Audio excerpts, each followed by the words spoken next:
Hi, అందరూ బాగున్నారా? నేను మీ శోభన్ రాజ్. మీరు చూస్తున్నారు శోభన్ వాక్స్ ఛానల్. ఎప్పట్లాగనే సాయంత్రం పూట సముద్రపు ఇసుక తెన్నెలపై గురువుగారు నడుచుకుంటూ వెళ్తున్నారు.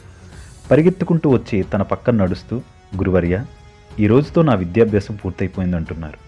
రేపు నేను ఆశ్రమాన్ని విడిచిపెట్టి వెళ్ళిపోవలసి ఉంటుందా అని బాధగా అడిగాడు ఒక శిష్యుడు.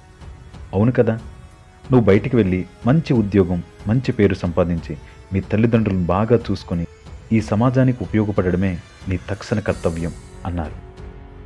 రేపటి నుంచి ఆశ్రమంలోని తోటి విద్యార్థుల్ని, స్నేహితుల్ని, గురువుగారిని విడిచిపెట్టి ఉండటం నాకు సాధ్యమేనా అనే ఆలోచనతో కన్నీళ్లు నిండిన కళ్ళతో గురువుగారి పక్కన నడుస్తూ ఆకాశ మార్గంలో కదులుతున్న మబ్బులను చూస్తూ గురువుగారితో ఆ అబ్బాయి ఇలా అన్నాడు.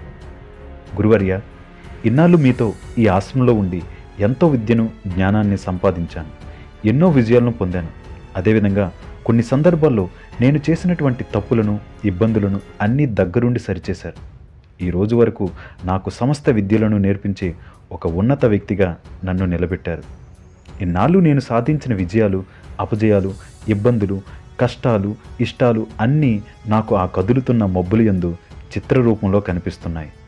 నేను ఆశ్రమంలో సాధించిన విజయాల యందు, నేను పొందిన పురస్కారాల యందు ఎప్పుడూ నా తోడై ఉండి నడిపించారు.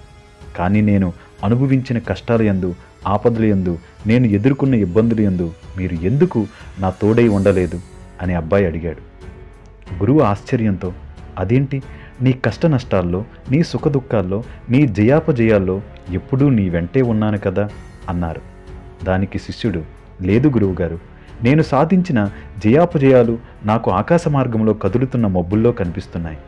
నేను సాధించిన విజయాలయందు నా పక్కనే మీరు ఉన్నట్టు 4 కాళ్ళ గుర్తులు కనిపిస్తున్నాయి. కానీ నేను అనుభవించిన అపజయాలయందు, ఆపదలయందు కేవలం 2 కాలి గుర్తులు మాత్రమే ఉన్నవి. ఆ సమయాన నన్ను విడిచిపెట్టి మీరు ఎందుకు వెళ్ళిపోయారు అని బాధతో అడిగాడు శిష్యుడు.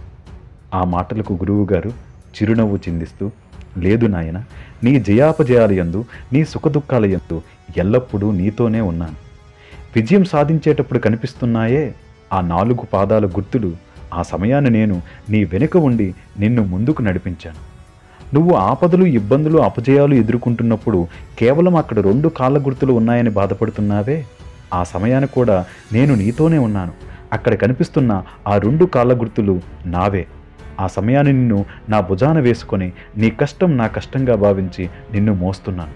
అంతేకాని నిన్ను అలా విడిచిపెట్టి వెళ్ళిపోతానని ఎలా అనుకున్నావు అని గురువుగారు అన్నారు. అది విన్నాక అబ్బాయి మారు మాట్లాడక గురువుగారి కాళ్ళపై పడి తన కన్నీళ్లతో గురువుగారి పాదాలను అభిషేకించాడు. మిత్రులారా, గురువు అంటేనే తన పిల్లల కోసం తన జీవితాన్ని ధారపోసే ఒక మహోన్నత వ్యక్తి. తల్లికి స్వార్థం ఉండొచ్చు, తండ్రికి స్వార్థం ఉండొచ్చు, తన పిల్లల పెంపకం విషయంలో రేపు ప్రయోజకుడైతే తనని బాగా చూసుకుంటాడని.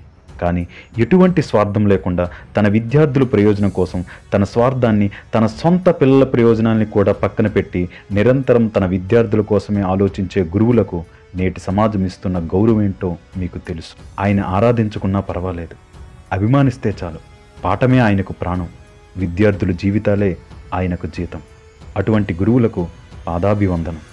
ఏమిచ్చి మీ రుణం తీర్చుకోగలం గురువర్య అంటే, మంచి మార్కులు, మంచి ఉద్యోగం సంపాదించు చాలు అని తృప్తిపడే ఒక సామాన్య గురువుకి ఆ జన్మం రుణపడి ఉంటానని కోరుకుంటూ, తస్మై శ్రీ గురవే నమః. Thank you very much.